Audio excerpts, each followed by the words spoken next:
Hey everybody, my name is Matt Eichel. I teach K-8 Phys Ed at St. Ignatius School, and Mrs. Clark has asked me to talk about kind of my career and how I kind of got into Phys Ed. So I was really heavily influenced to get into teaching Phys Ed from my high school Phys Ed teachers. I had some very engaging, enthusiastic Phys Ed teachers that just would always be very encouraging. They would always be very inviting. The gym is just the place where I felt the most comfortable. Classroom, I could kind of care less. I was kind of one of those kids that gravitated to the gym. I believe my teaching style is has a lot of similarities towards my high school phys ed teachers in that they were very lax, but you don't push your luck too far with them. I feel that I do that a lot with my students. We joke around, we have fun, but there's a time to be serious and there's a time to be silly. There's just a reason I excelled in their classes because I felt safe to make mistakes. I felt safe to be vulnerable and be willing to make myself better. So I think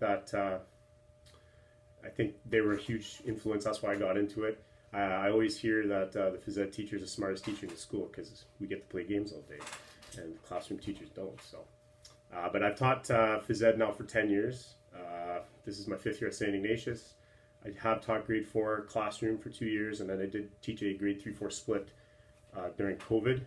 I had to get out of the gym for that. So, my process behind lesson planning. It comes from just kind of a variety of resources I've seen over the years. I've used Twitter a lot in my early career, and it just kind of take bits and pieces from everybody that I know, both online and in person, as well as what I remember from when I was in phys ed class in high school, in elementary school, and it's kind of just morphed itself into my lesson plan that I have today.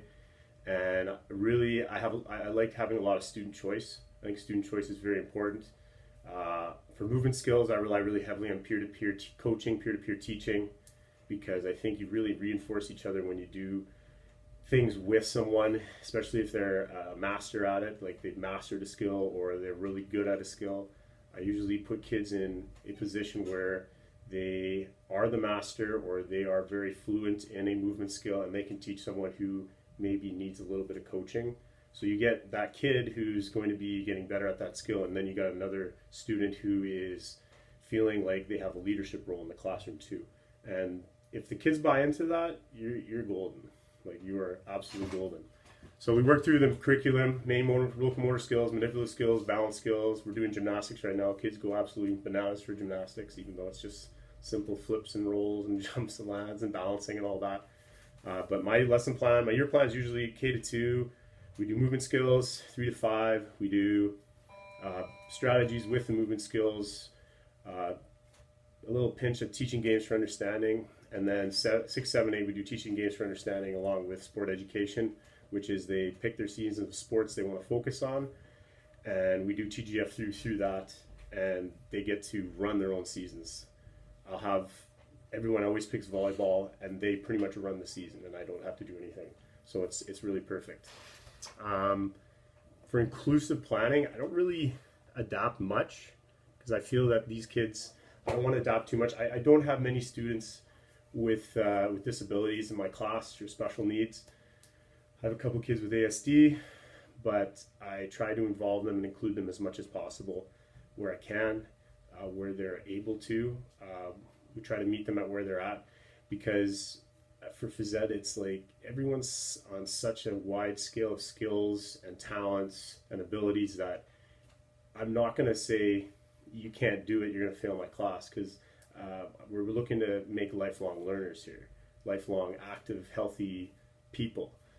So I can't be, you can't do this, so forget about it, or you're going to get a bad mark for it. That's totally not how I do it. I think for adapting, they have to be included. They have to be able to be active with their peers. If they're not active with their peers and they're kind of doing something that's not up to what their peers are doing, I think they lose a lot of confidence. So I always start the year off by saying the main thing I'm looking for is to build the knowledge, the skills and the confidence you need for anything you can do in your life. Because I'm not looking for the athletes. I'm looking for kids to just be active and healthy for their whole life. Like, if that's not your goal as a phys ed teacher, then I think you're in it for the wrong reasons, personally. So for health, I did teach health once in grade 7, 8, 1 year at my former school. It was pretty rough. I haven't taught health since. I do a lot of fitness though, especially grade 6, 7, 8. We do our own fitness, personal fitness plans where they will organize their own workouts. We go over why they're doing it. We go over whose responsibility it is once they're gone from here and become an adult, whose responsibility it is, and take ownership of their own personal health and lifestyle. For classroom teachers, the awareness for them is that the gym space is flexible. Anything can happen. I always appreciate when a classroom teacher lets me know what kind of day they're having. And sometimes I can just see it by what the kids are lining up outside the gym. I can get a pretty good gauge of how their day is going.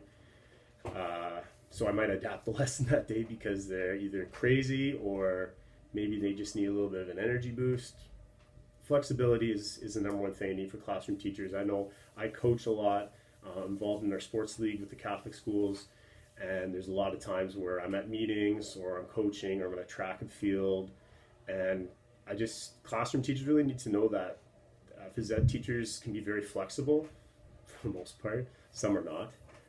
I like to be flexible because I know that if I do something for a classroom teacher, that I'm building a better community with them. And if I don't do that, then they're probably not going to reciprocate that when it's like, for instance, something like supervising a game at our school, or maybe saying, you know what, I'll keep them today, even though I want to teach them, but I'll keep them today and you have an extra prep sort of thing. So it's being, knowing that phys ed is not just your prep as a classroom teacher.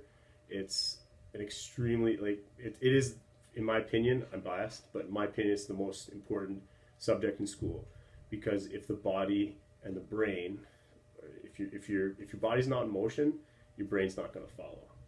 There's science on how when the body's in motion, the brain's firing on all cylinders, that learning can be improved. So I think phys ed is the most important subject in school.